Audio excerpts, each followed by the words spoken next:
Let's start with Djindjic's legacy. It has been 20 years since the moment he was assassinated back in 2003. So what is Djindjic's legacy nowadays? What does Djindjic represent today? I think the biggest legacy from Zoran Djindjic was the vision of the society, because he has a very clear vision of Serbian society.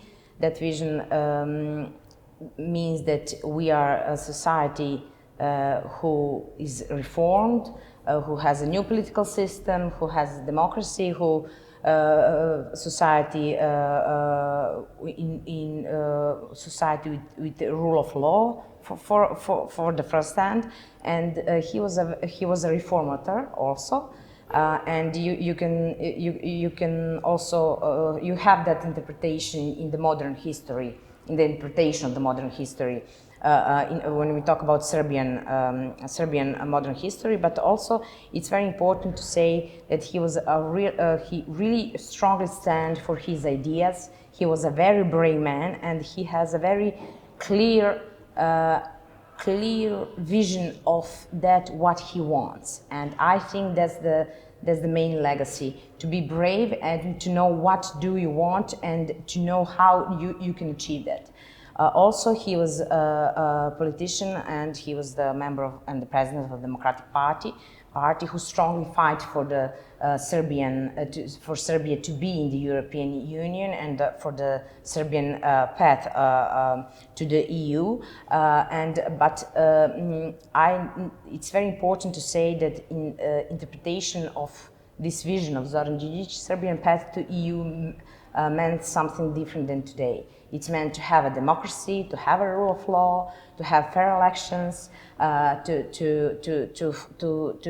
talk about economy, to talk about how we can live better, know how we, and also he fight for national interests in the same time, and he fight for this European path, and that's very important. He tried to make this a balance between these national interests and very specific circumstances when we talk about Serbia position in the world in that period. So the main message and the main political legacy of Zoran Djindjic for me personally and for Democratic Party is he was a brave man with clear vision, and he had a clear vision how to achieve these goals. And these goals: rule of law, democracy, and better society, better life for the Serbian citizens. I am afraid that after 20 years, we don't have that. And I think that if we talk about political legacy of Zoran Djindjic in this moment, we need to find a way to achieve these goals again. So I think 20 years ago we are on the same path. We fight for democracy, and we are fighting for the rule of law. Thank you. Let's look to the future and to the youth especially. Let's start with the youth. What do you think? How does the youth look to Zoran Djindjic? It has been 20 years since his death. It is one whole generation, let's say, of young people, young politicians, young activists. How do they look upon Zoran Djindjic? What do they think about him? Do they even know what his work was? My generation, I'm age 35, was very inspired by Zoran Djindjic. And he was a very known political figure to us because we had the live memory of him. I'm afraid that this generation, people who have 18, 20 or 25 years, they don't have this live memory of him, and I think that's a very big problem. Also, if we talk about educational system or this interpretation of modern history in the historical textbooks, you cannot find much information about Zoran Djindjic. You can find maybe 5 sentences or 6 or 7, maybe 10, but you don't have enough. Young people don't have enough information to make their own vision of Zoran Djindjic political legacy. We somehow managed to talk a lot about Zoran Djindjic, but we don't talk a lot about this political legacy and these goals that he tried to achieve. And I think the biggest problem, biggest problem with youth is that they don't have this live memory of him as a person, as a political figure, also as a leader. And but on the other hand, they don't have enough information, and they don't have a, how to say, clear interpretation of his political legacy. Because after 20 years, you have so many groups and parties who tried to own this political legacy of Zoran Djindjic, and that's a problem. And you have a very, very bad interpretation and unsuccessful interpretation of political legacy of Zoran Djindjic. And I think the best proof of that is to see Serbian society today. We are now in the National Assembly of Republic of Serbia. You cannot do that, but if you can to go in and to see the debate that we have in the parliament, you will have a clear picture.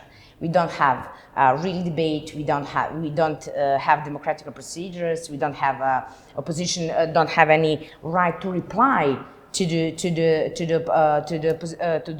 representatives of ruling party. So 20 years after, we are still on the same path, and we didn't achieve the goal that Zoran Djindjic has as a vision, and that's democracy, rule of law, and Serbia in the European Union.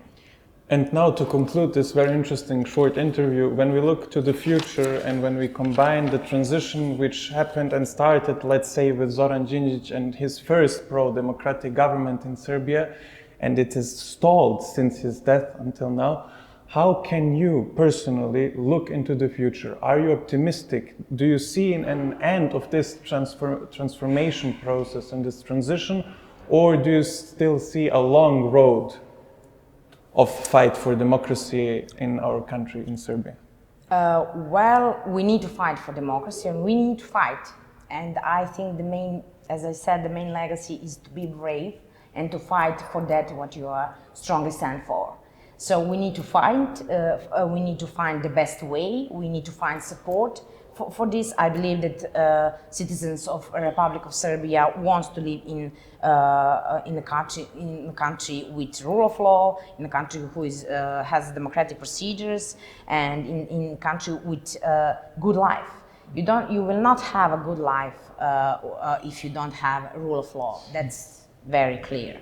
And I think that's important to fight and to be clear on what we stand. Today, for Democratic Party, this position is very clear. We have only one way, that's the way of Serbia to European Union. We are very dedicated to European integration.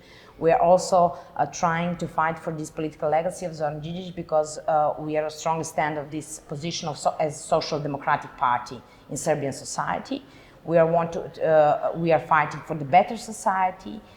We are fighting for the same goals he tried to fight also. I know that we didn't achieve, but that cannot stop us. We need to find a way to fight more and to fight back also, because the biggest problem with transition in Serbia is we need to make some steps back. We achieved something 2008 from 2012. After 2012, we don't have the same situation.